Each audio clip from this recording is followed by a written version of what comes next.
রিজিকের পেরেশানি আপনার ভিতরে ঢুকিয়ে দিয়েছে।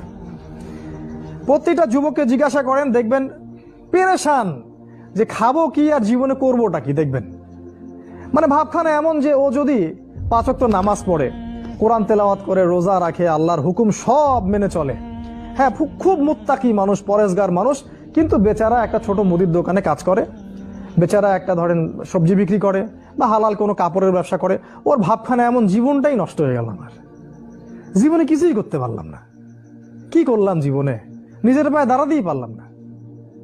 এই যে কনসেপ্টটা মাথার মধ্যে ঢুকিয়ে দিয়েছে, এটা ওই পশ্চিমাদের থেকে আসছে আর কি। পশ্চিমা থেকে দেশে দেশে, এই দেশ থেকে গভর্নমেন্ট এবং সমাজের মাধ্যমে সব যুবকদের মাথায় মাথায় জীবনে প্রতিষ্ঠিত হতে হবে, দাঁড়াতে হবে। এর মাধ্যমে আপনি কি বোঝাচ্ছেন?